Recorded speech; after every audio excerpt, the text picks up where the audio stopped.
जनता party ने जारी की उम्मीदवारों की लिस्ट और देखिए एमएलसी चुनाव के लिए जारी की गई लिस्ट जिसमें नाम है पवन सिंह का। भारतीय जनता पार्टी ने पवन सिंह को उम्मीदवार बनाया है और इसके साथ साथ संजय मयूख को भी उम्मीदवार बनाया गया है। अनिल कुमार ठाकुर और शीला पंडित को भी टिकट मिली है।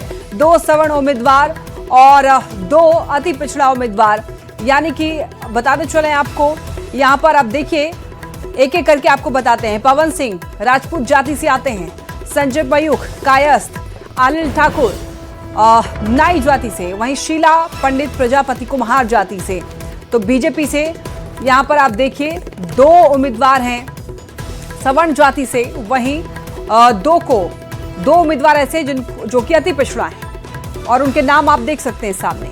4 सीटों के लिए उम्मीदवारों के नाम की लिस्ट जो है घोषित की गई है भारतीय जनता पार्टी के द्वारा और इससे पहले जेडीयू ने भी लिस्ट जारी की। तो 9 सीटों पर चुनाव हो रहा है जिसमें से 8 सीटों पर उम्मीदवारों के नाम अब सामने आ चुके हैं, ऑफिशियली अनाउंस कर दिया गया है।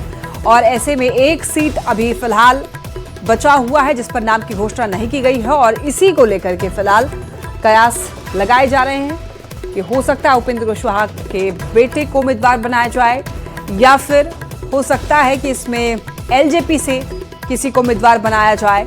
लेकिन देखना होगा कि इस पर आलाकमान क्या फैसला लेता है। लेकिन फिलहाल खबर यही कि भारतीय जनता पार्टी ने लिस्ट जारी कर दी है। 4 नाम आपके सामने टीवी स्क्रीन पर हैं जिसमें पवन सिंह को भी उम्मीदवार बनाया गया है। भोजपुरी के पावर स्टार पवन सिंह को उम्मीदवार बनाया गया है। इसके साथ साथ संजय मयूख, पवन सिंह को पहली बार एमएलसी उम्मीदवार बनाया गया है, वहीं संजय मयूख को तीसरी बार उम्मीदवार बनाया गया है। और अब बात कर लेते हैं जेडीयू के लिस्ट की। तो एमएलसी चुनाव से ही जुड़ी ये खबर है और जेडीयू ने नाम का ऐलान किया है। इससे पहले जब भारतीय जनता पार्टी ने किया तो उससे पहले जेडीयू ने नामों का ऐलान कर दिया, जिसमें निशांत कुमार का नाम है, ललन प्रसाद का नाम है, शिवरानी देवी का नाम है, भारती मेहता का नाम है जिन्हें उम्मीदवार बनाया गया है। जेडीयू से 1 ओबीसी उम्मीदवार, 3 अति पिछड़ा उम्मीदवार हैं। निशांत कुमार कुर्मी जाति से, भारतीय मेहता नोनिया जाति से, शिवरानी देवी प्रजापति कुम्हार जाति से, ललन प्रसाद धानुक जाति से। और अब देखिए न्यूज़ 18 की खबर पर फिर से मुहर लग गई है। हमने पहले ही बताया था निशांत कुमार और ललन मंडल का नाम फाइनल कर लिया गया है।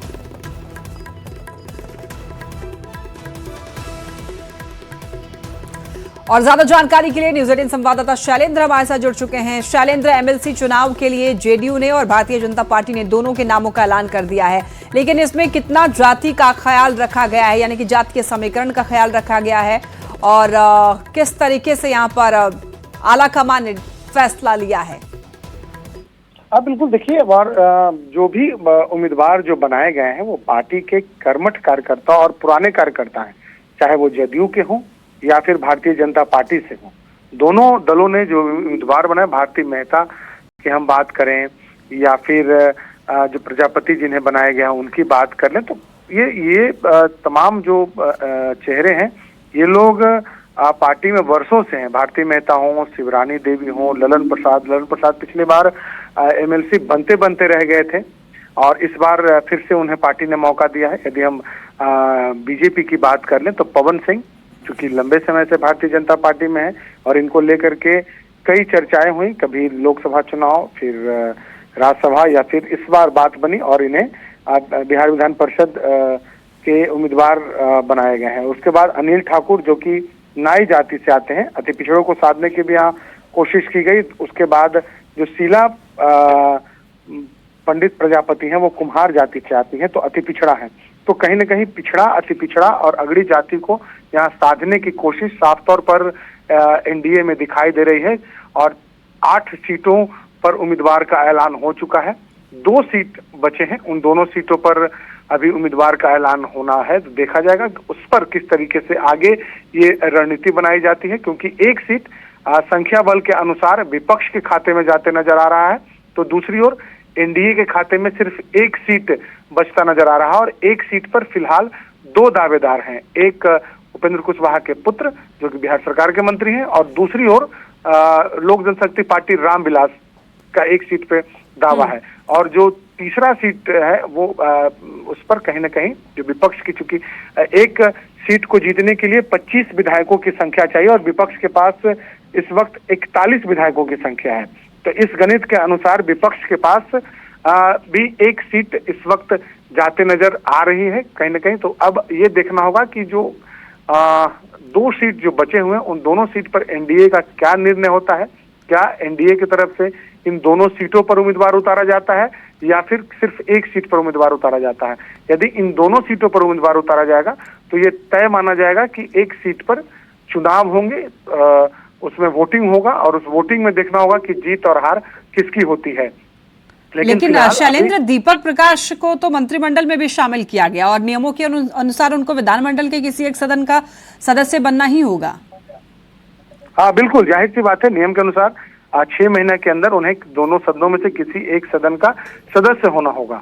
और ये भी एक बड़ी बात है क्योंकि 2 सीट है और यहाँ पर अब ये देखना होगा कि उपेंद्र कुशवाहा के जो पुत्र हैं दीपक प्रकाश, उन्हें कौन सी सीट पर उम्मीदवार बनाया जाता है और लोक जनशक्ति पार्टी रामविलास के तरफ से कौन उम्मीदवार होते हैं और विपक्ष का क्या इस पर रुख होता है। इन तमाम चीजों को अभी देखना होगा और उम्मीद है कि कल तक ये तस्वीर भी साफ हो जाएगी कि लोक जनशक्ति पार्टी रामविलास की तरफ से उम्मीदवार कौन होगा और उपेंद्र कुशवाहा इस पर क्या डिसीजन लेते हैं और विपक्ष के लोग क्या डिसीजन लेते हैं। ठीक है शैलेंद्र, बहुत धन्यवाद आपका इन तमाम जानकारियों के लिए। चलिए बढ़ते हैं खबरों में आगे। अब देखिए, बिहार विधान परिषद की 9 सीटों पर चुनाव की घोषणा के बाद में राज्य की राजनीति गहमा गहमी बढ़ चुकी है। जेडीयू और बीजेपी ने 4 उम्मीदवारों के नाम भी अब घोषित कर दिए हैं, जिसमें नीतीश कुमार के बेटे हैं और बिहार के स्वास्थ्य मंत्री निशांत कुमार का नाम भी शामिल है।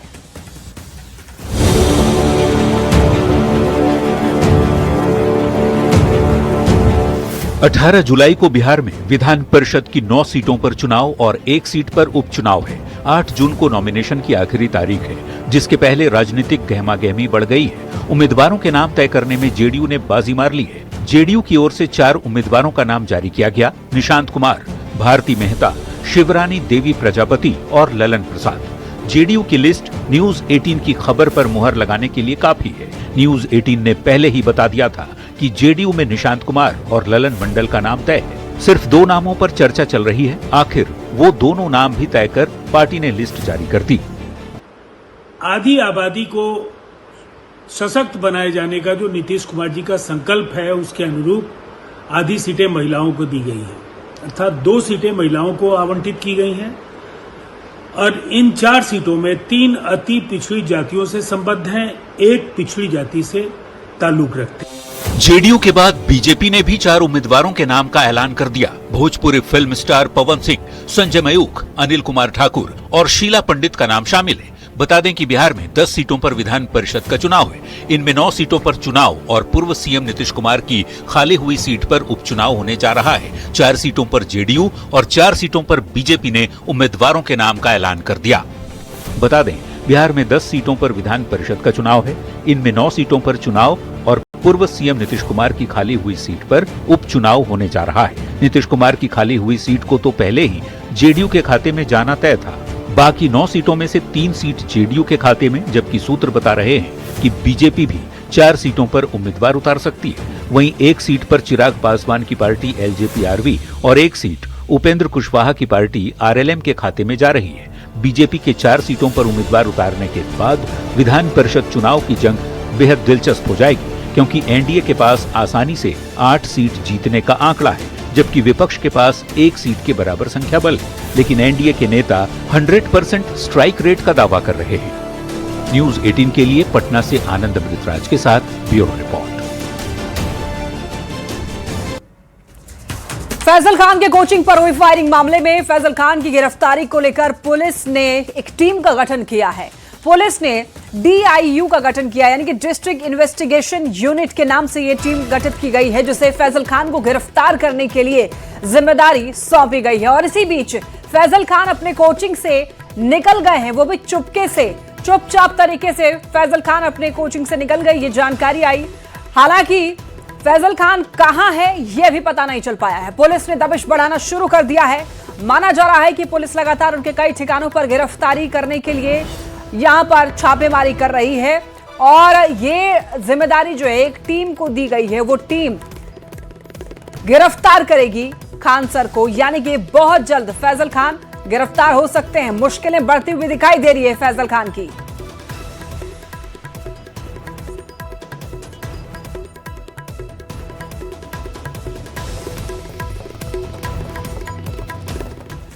पटना में खान ग्लोबल स्टडीज कोचिंग पर फायरिंग मामले से जुड़े कई नए वीडियो सामने आने के बाद और खान जीएस के सुरक्षा कर्मियों से हुई पूछताछ के बाद पुलिस ने खान सर के खिलाफ एफआईआर दर्ज किया है और अब खान सर को पुलिस ढूंढ रही है।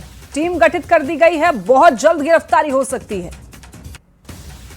शोहरत की बुलंदी भी पल भर का तमाशा है, जिस डाल पे बैठे हो वो टूट भी सकती है।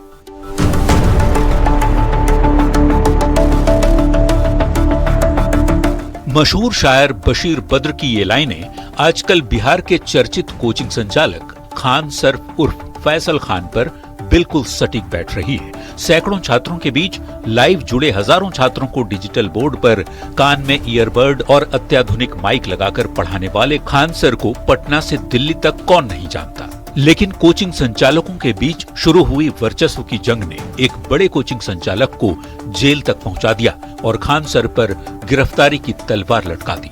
कि जिस तरह का लोग एविडेंस आएगा उस सबसे कार्रवाई होगी और इसमें जिसके ऊपर भी एविडेंस आएगा, विधि व्यवस्था या अपराध इसके ऊपर भी होगी, उन सब पे सख्त कार्रवाई की जाएगी। विवाद की शुरुआत 2 जून को रात 10 बजे होती है। खान जीएस में तोड़फोड़ की खबरें आती है। खान सर उर्फ फैसल खान ने फायरिंग का भी आरोप लगाया। अगले दिन खान सर के समर्थन में छात्र सड़कों पर उतर आए। नतीजा ये हुआ कि एक दूसरे कोचिंग संचालक रोशन आनंद समेत 3 लोगों को पुलिस ने गिरफ्तार कर जेल भेज दिया। यहाँ तक तो सब कुछ खान सर के फेवर में ही था, लेकिन कहानी में ट्विस्ट तब आया जब 4 जून को एक वीडियो वायरल हुआ जिसमें एक व्यक्ति फायरिंग करते दिख रहा है। थोड़ी देर बाद ही इस बात की पुष्टि हो गई, ये कोई और नहीं बल्कि खान ग्लोबल स्टडीज का गार्ड है। फिर क्या था, पुलिस ने 2 गार्ड को हिरासत में लेकर पूछताछ की, जिसमें दोनों ने फायरिंग की बात तो कबूल कर ही ली, साथ में ये भी कहा कि खान सर ने गोली चलाने को कहा। उन्होंने कहा, खड़े क्या देख रहे हो, गोली चलाओ, जो होगा देखा जाएगा। फायरिंग मामले से जुड़े कई नए वीडियो सामने आने और खान जीएस के सुरक्षा कर्मियों से हुई पूछताछ के बाद पुलिस ने खान सर के खिलाफ भी एफआईआर दर्ज कर लिया। फैसल खान उर्फ खान सर की गिरफ्तारी के लिए टीम का गठन कर दिया गया है, जिसे डिस्ट्रिक्ट इन्वेस्टिगेशन यूनिट नाम दिया गया है। कुछ देर दोपहर तक जो है वो खान सर यहाँ पे मौजूद थे, लेकिन फिलहाल जो जानकारी मिल रही है उसके मुताबिक जो है वो खान सर फिलहाल यहाँ पे नहीं है और उसके बाद यहाँ पे माना जा रहा है कि खान सर अंडरग्राउंड हो चुके हैं। इस बीच फैसल खान अपने कोचिंग से निकलकर अंडरग्राउंड हो गए हैं, ऐसी जानकारी मिली है और वकीलों की सलाह ले रहे हैं। लेकिन उसके पहले उन्होंने कहा था कि उन्हें एफआईआर की कोई जानकारी नहीं है। सुरक्षा गार्ड ने आत्मरक्षा यानी सेल्फ डिफेंस में हथियार का इस्तेमाल किया और वो कानून और पुलिस प्रशासन का पूरा सम्मान करते हैं। जांच एजेंसियों के साथ पूरा सहयोग किया जाएगा। सवाल है, पूरे एपिसोड पे बोलना क्या चाहते हैं सर, क्योंकि जिस तरह से अभी नया वीडियो आया उसमें आपके गार्ड ही वो तो सेल्फ डिफेंस में अपना एक्शन जो लेना होगा वो एजेंसी जो उनको गाइडेंस करती होगी सेल्फ डिफेंस की, क्योंकि एक गार्ड को ये लोग तो निश्चित मार के सर फोड़ दिया था, तो क्या करता जब तक पुलिस नहीं आती, तो उनका अपना जो होगा ये होगा। सवाल है कि कानून का सम्मान की बात कहने वाले खान सर एफआईआर होते ही अंडरग्राउंड क्यों हो गए? खान सर की कोई गलती नहीं तो फिर पुलिस से बच क्यों रहे हैं? सवाल है कि जिस कोचिंग में गोली चलती हो वहां पढ़ाई क्या होती हो? क्या पटना के कोचिंग वर्चस्व का अड्डा बन गए हैं? न्यूज 18 के लिए पटना से रवि एस नारायण के साथ ब्यूरो रिपोर्ट। सरकार ने लालू परिवार की सुरक्षा में बड़ा बदलाव किया है। लालू प्रसाद और राबड़ी देवी की Z+ सुरक्षा में कटौती की गई, तो परिवार के अन्य सदस्यों को भी नए नियम के तहत सुरक्षा मिलेगी। लालू प्रसाद और राबड़ी देवी की सुरक्षा घटाने पर अब सियासत तेज हो गई है।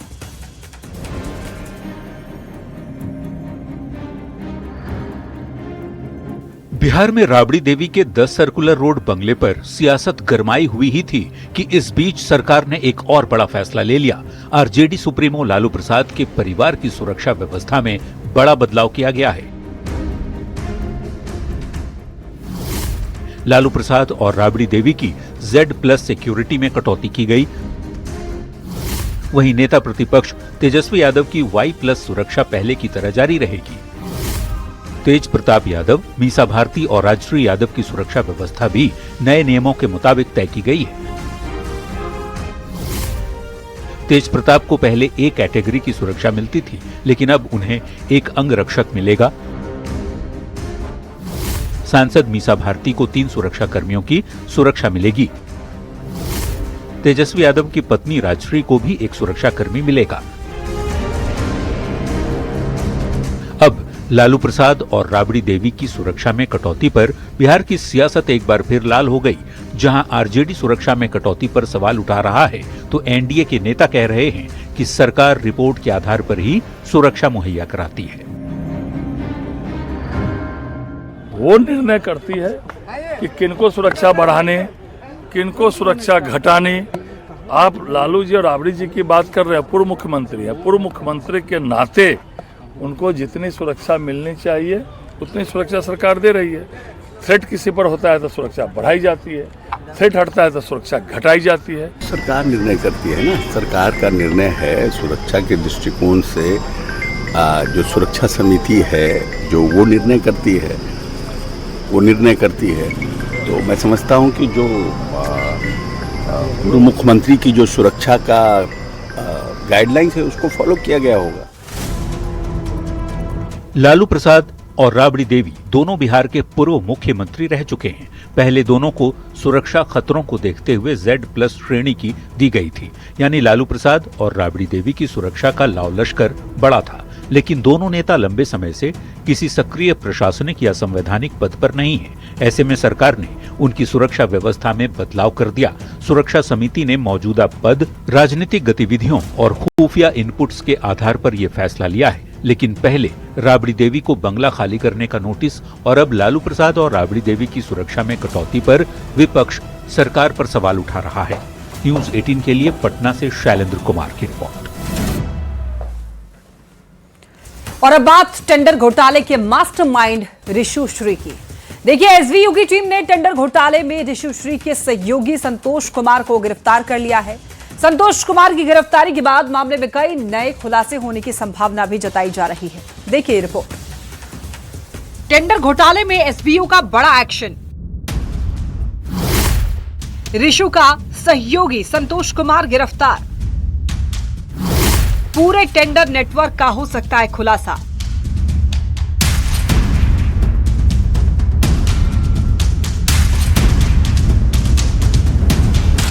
भ्रष्टाचार और घूसखोरी का बड़ा चेहरा। बिहार में टेंडर घोटाले के मास्टरमाइंड ऋषु श्री के भ्रष्टाचार के नेटवर्क का राज खुलता जा रहा है। अब स्पेशल विजिलेंस यूनिट ने उसके करीबी सहयोगी संतोष कुमार को गिरफ्तार किया। संतोष कुमार से एसवीयू की टीम गहन पूछताछ कर रही है। जांच एजेंसियों का मानना है कि उसकी गिरफ्तारी से पूरे टेंडर नेटवर्क और उससे जुड़े प्रभावशाली लोगों का नाम सामने आ सकता है। संतोष कुमार मातोश्वरी कंपनी का निदेशक है। ऋषु श्री की पत्नी रितांबरा कुमारी भी इसी कंपनी में डायरेक्टर है। जांच एजेंसियों को शक है कि कंपनी के जरिए कई वित्तीय और ठेके से जुड़े लेन देन को अंजाम दिया गया। जांच एजेंसियों के मुताबिक संतोष कुमार पहले ऋषु श्री फाइनेंसर भी रहा है। ऋषु श्री ने मातेश्वरी कंपनी के निदेशक संतोष को कई विभागीय टेंडर दिलाए। अब पूछताछ में विभागीय टेंडर के राज से पर्दा उठ सकता है। कई आईएएस अधिकारी अब जांच के रडार पर हैं। जांच में सामने आया है कि मातोश्वरी कंपनी का संचालन सुपौल से चल रहा था। जांच एजेंसी को संदेह है कि सरकारी विभागों में निकलने वाले टेंडरों की जानकारी पहले से जुटाकर मनचाही कंपनियों को फायदा पहुंचाने का काम इसी नेटवर्क के जरिए किया जाता था। संतोष को इस नेटवर्क की महत्वपूर्ण कड़ी माना जा रहा है। ईडी की जांच में ऋषु श्री से जुड़े मोबाइल फोन और डिजिटल उपकरणों से कई अहम जानकारियां मिलने का दावा किया जा रहा है। सूत्रों के अनुसार जब्त किए गए डेटा, चैट्स और कॉल रिकॉर्ड से ये पता चलता है कि ऋषु श्री खुद को कई वरिष्ठ अधिकारियों का करीबी बताकर प्रभाव जमाता था। जांच में यह भी सामने आया कि वो कुछ अधिकारियों को बातचीत के दौरान आईएएस भैया कहकर संबोधित करता था। ईडी की रिपोर्ट में यह दावा किया गया कि ऋषु श्री ने अवैध तरीके से 265.73 करोड़ रुपए की संपत्ति अर्जित की है। अधिकांश लेन देन हवाला नेटवर्क के जरिए किए गए। ऋषुश्री के भ्रष्टाचार और काली कमाई से लगातार पर्दा उठ रहा है। संतोष कुमार की गिरफ्तारी के बाद मामले में कई नए खुलासे होने की संभावना जताई जा रही है। न्यूज़ 18 के लिए पटना से अमित कुमार की रिपोर्ट। कहते हैं जब इरादे मजबूत हों तो मुश्किलें ज्यादा दिनों तक रास्ता नहीं रोक पाती। भागलपुर का विक्रमशिला सेतु जो पिछले महीने टूट गया था, शासन प्रशासन के संकल्प ने इसे दोबारा जिंदगी दी। इस गंभीर संकट की घड़ी में सरकार और प्रशासन ने जिम्मेदारी का परिचय दिया और पुल को 7 जून से जनता को समर्पित करने का संकल्प लिया है। देखिए रिपोर्ट। टूटा था जो पुल वो फिर से जुड़ गया। संकट के वो बादल अब सर से छट गया।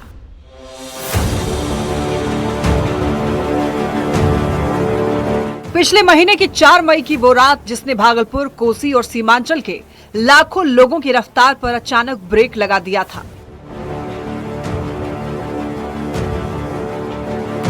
जब गंगा की उफनती लहरों ने विक्रमशिला सेतु के हिस्से को खुद में समेट लिया तो सिर्फ पुल नहीं टूटा था, बल्कि लाखों परिवारों का संपर्क, उनकी उम्मीदें और रोजमर्रा की जिंदगी भी बीच मझधार में ठहर गई। संकट बड़ा था, परेशानी भारी थी, लेकिन सूबे के मुख्यमंत्री सम्राट चौधरी ने इस दर्द को समझा।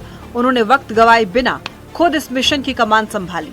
दिल्ली से लेकर पटना तक फाइलें नहीं दौड़ी, बल्कि संकल्प दौड़ा। रक्षा मंत्री से लेकर जब देश की जाबाज बीआरओ की टीम को मैदान में उतारा गया तो मानो इस टूटे पुल को जोड़ने के लिए एक भागीरथी प्रयास शुरू हो गया।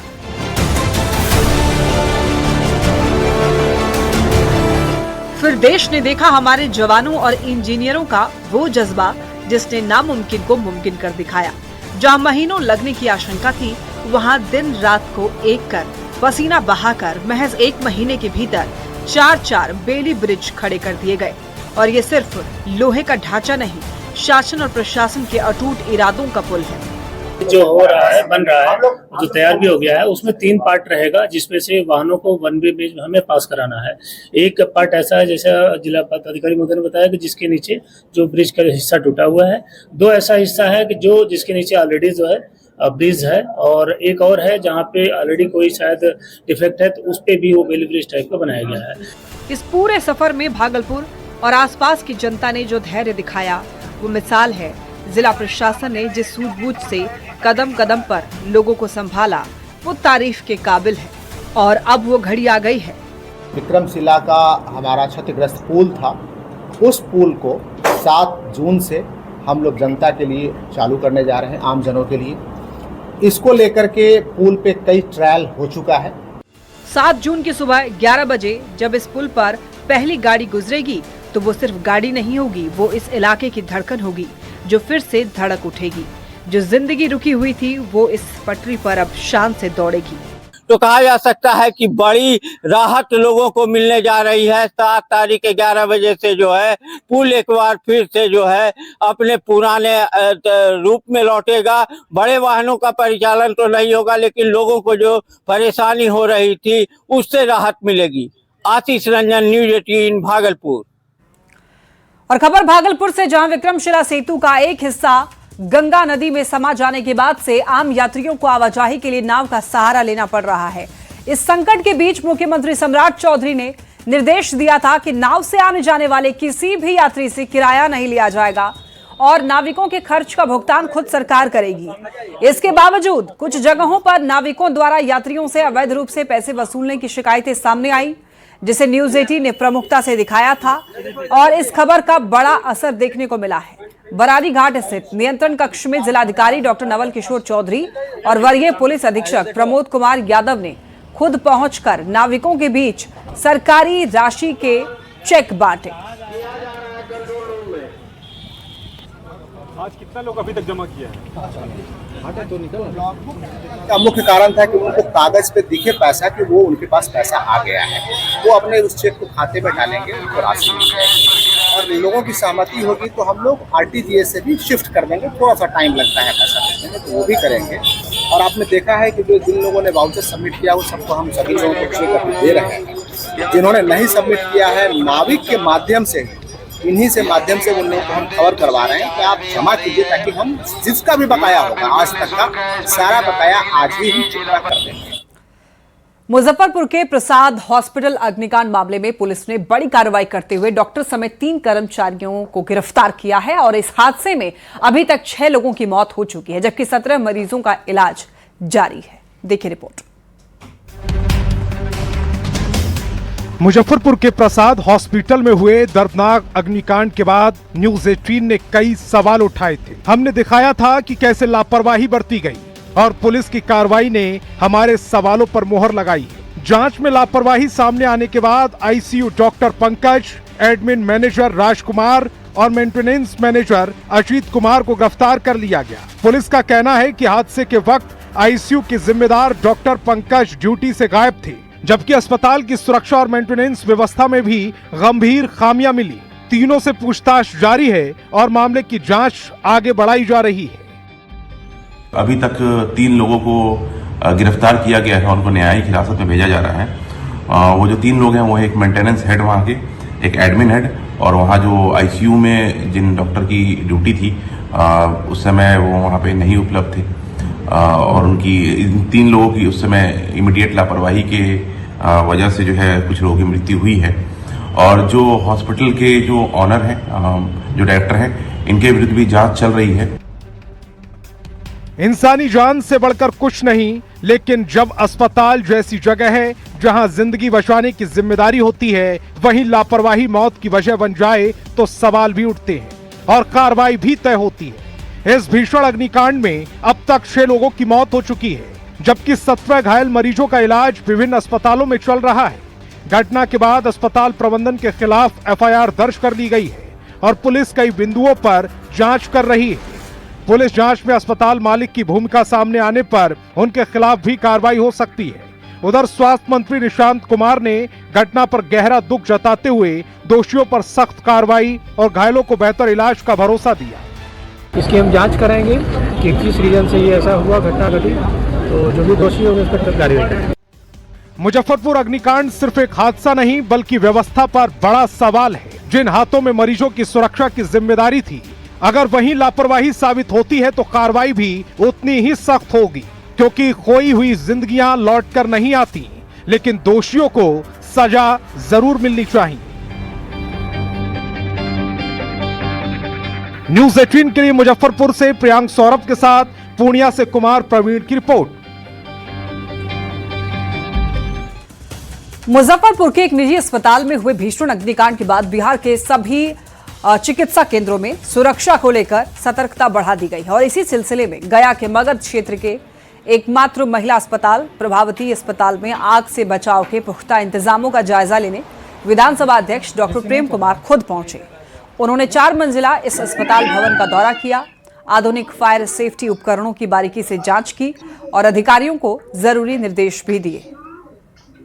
पत्रों में देखा हूं कि मुजफ्फरपुर जिला में एक प्राइवेट नर्सिंग होम में और फायर सेफ्टी के अभाव में बड़ी दुर्घटना हुई जाकर के, अनेक लोग काल कल्पित हो गए जाकर के हैं, और वहाँ पर जो सिस्टम था, आईसीयू जो था, कम क्षमता का था जाकर के, और फायर सेफ्टी की व्यवस्था नहीं थी।